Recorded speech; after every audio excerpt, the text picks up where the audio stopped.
آج میں آپ کو ایک ایسے مقدس کے بارے میں بتانا چاہتا ہوں جس نے بڑی مستقل مزاجی کے ساتھ بدعتوں کا مقابلہ کیا اور کلیسیا کو سچے کیتھولک ایمان کے ساتھ جوڑے رکھا۔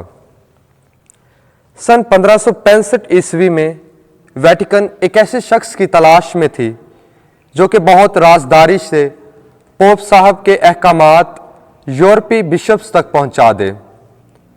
آج 21ویں صدی میں تو یہ کام آسان لگتا ہے، لیکن اس دور میں یہ کام انتہائی مشکل تھا۔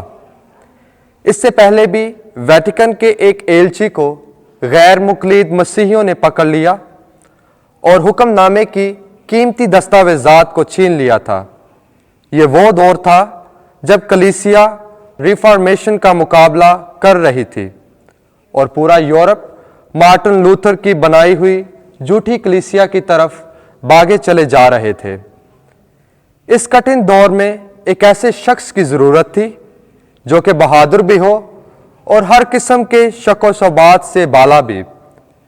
ایسے میں ویٹیکن نے مقدس پیٹر کینیسیس کا چناؤ کیا تاکہ وہ کونسل آف ٹرینٹ اور پوپ کے احکام تمام یورپی بشپ تک رازداری سے پہنچا سکے۔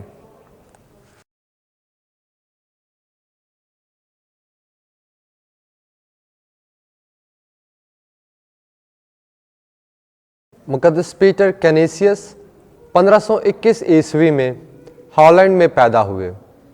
آپ کے والد کا نام جیکب تھا جو کہ شہر کے ایک امیر منتظم تھے۔ آپ کی پیدائش کی فوراً بعد آپ کی والدہ خداوند میں سو گئی۔ آپ بچپن ہی سے ایک ذہین طالب علم تھے۔ آپ نے کولن یونیورسٹی سے 19 سال کی عمر میں ماسٹر کی ڈگری حاصل کر لی۔ ایک دفعہ آپ کی ملاقات پیٹر فیبر کے ساتھ ہوئی جو سوسائٹی آف جیزس کے بانیوں میں سے ہیں۔ پیٹر فیبر کی شخصیت اور کارکردگی سے متاثر ہو کر آپ نے جیزوٹ آرڈر میں شامل ہونے کا ارادہ کیا اور یوں آپ ڈچ قوم سے پہلے شخص تھے جنہوں نے جیزوٹ آرڈر میں شمولیت کی۔ آپ اپنی قابلیت کی وجہ سے بشپ صاحب کی نظر میں مقبولیت پاتے گئے اور بشپ نے آپ کو کونسل آف ٹرینٹ میں بھیجا تاکہ وہاں پر آپ ڈائسس کی نمائندگی کریں اور کلیسیا کے اہم فیصلوں میں شامل ہو۔ اس کونسل کے بعد آپ تبلیغ اور تحریروں کے ذریعے اس وقت کے سب سے زیادہ بااثر کیتھولک بن گئے۔ آپ جرمنی میں جیزوٹ کالجز کا قیام عمل میں لائے اور ان کی دیکھ بھال کرتے رہے۔ کالجز میں پڑھانے کے ساتھ ساتھ آپ تبلیغ بھی کرتے اور غیر مقلد مسیحیوں کے ساتھ مناظرے کے ذریعے ان کی غلط تعلیم کا بھرپور جواب دیتے رہے۔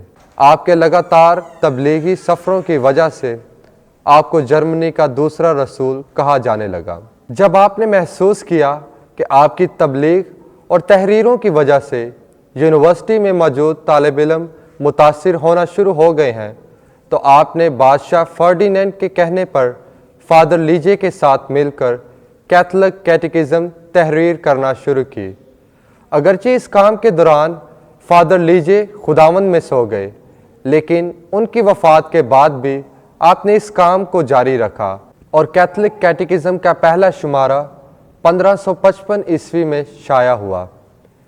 مزید آپ نے چھوٹے بچوں کے لیے ایک مختصر کیٹیکزم تحریر کیا جس میں صبح و شام کی دعائیں، کھانے کے اوقات کی دعائیں وغیرہ شامل تھیں۔ آپ نے اپنی زندگی میں 200 سے زائد رسالہ جات شائع کیے جن کا جاپانی زبان سمیت 15 سے زائد زبانوں میں ترجمہ ہو چکا ہے۔ آپ نے اس دور کی بدعتوں کا بڑی مستقل مزاجی کے ساتھ مقابلہ کیا اور آسٹریا، جرمنی، موراویہ اور سوئٹزرلینڈ کی کلیسیا کو سچے کیتھولک ایمان کے ساتھ جوڑے رکھا۔ اسی وجہ سے آپ کو معلم کلیسیا یعنی ڈاکٹر آف چرچ کے رتبے پر سرفراز کیا گیا۔ Let my eyes take their sleep, but may my heart always keep watch for you. Amen.